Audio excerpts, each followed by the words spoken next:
Hello, my name is Matthias Cavodi. I'd like to welcome guys to my channel. Today we're going to finish the Avengers Invaders mini-series. Well, actually, it's a maxi series because it's 12 issues long. Came out in 2009, where we have the Invaders coming to the present time of the Marvel Universe. That was during the registration post-Civil War. So we had the Mighty Avengers. We had the Renegade Underground Avengers, which we had Bucky Cap being the leader of that team. S.H.I.E.L.D. had captured some of the invaders. Then what happened is Jim Hammond, the original Human Torch, who discovers that S.H.I.E.L.D. had these enslaved, well, he saw them as enslaved people of his kinds, the LMDs, robots, androids, working for them. No respect from the people of S.H.I.E.L.D. Actually leads a robot revolt against S.H.I.E.L.D., takes over the helicarrier. But what we discover is that the original Human Torch was tricked by Ultron. Ultron had infested all of the LMDs.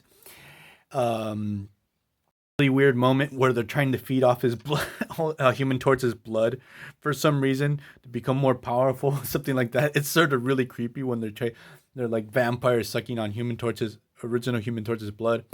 Oh, I totally forgot. This series was written by Alex Ross and Jim Krueger, same creative team behind Earth X, Paradise X, and Universe X. So, which also I really recommend you guys go out and read those. This miniseries, again, or maxi series, also was pretty awesome. So, we start off at the point where the helicarrier was basically taken over. Doctor Strange and the Underground Avengers are seeking out the Cosmic Cube, which they find, which is being protected by Despair. And what we discover is that scene where we have the Ultron LMDs feeding off original Human Torch's blood. It's so freaking creepy. It really grosses me out. So we have both Avengers teams fighting against LMDs, trying to take back the helicarrier. Stark has set aside the whole issue of the registration of these characters because this is a big deal. Also, during this whole story, Tony Stark is dealing with the deal of the death of Captain America, and seeing Steve Rogers alive and well brings back all these really complicated feelings for Tony and how to address the situation.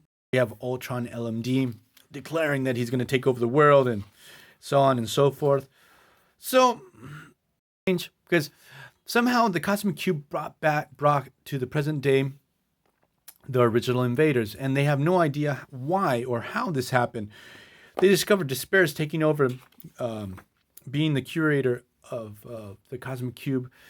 And when they defeat Despair, they discover the original Vision, the Golden Age Vision, not the Android one, was Despair, that he had come to Earth to be the protector of the Cosmic Cube. He sort of like failed in his mission, and due to the despair that he had failed in his mission in protecting the Cosmic Cube, he turned into the demon Despair. So what happens is they discover that the invaders had come to the present time due to the will of this soldier. His name is Phil Anselmo, I think, something like that. Having lost his friends during the war in a mission side by side with the Avengers, of his fallen comrade, because he's the only survivor living to the present day, and his love of superheroes, he's sort of like, he had forged a connection with the Cosmic Cube and brought him to the present day. Anselmo, that's the singer of Pantera, a band I really love. Paul Anselmo, that's his name. So, because also the young Paul Anselmo was brought to the present day, so we have a time paradox where the young Paul Anselmo meets the old one. It's really confusing, but the thing is, what happens is there's like a time distortion. The Mighty Avengers and the Renegade Avengers get sucked into the past, into the Second World War. Travel shenanigans take place. Paul Anselmo actually gets killed at the end, and this leads to Red Skull getting his hands on the Cosmic Cube. It sounds really confusing because I did various videos like doing the proper order. You should go back and see the old videos. The thing is, Red Skull gets his hands on the Cosmic Cube and basically takes over the world. We have both Avengers lineups back in this dystopian reality. And the cool thing is to keep their identities hidden and not affect the time stream. They take the identities of golden age characters, timely from Atlas. All the modern heroes, like this is Luke Cage, this dude with the scar on his face is Spider-Man. This is Iron Man, Tony Stark, Captain Terror is Wolverine. It's a lot of fun to see all of our characters fighting in the past, fighting the Nazis, fighting a world that where the Red Skull took over. There's actually a real brutal scene where we see that Red Skull actually killed every single superhero. So he's really curious to see who are these new heroes fighting in the past. To Wakanda, at one moment of the story, they cross paths with Black Panther's old grandfather. They meet up with Nick Fury, that still doesn't have an eye patch, and his Howling Commandos.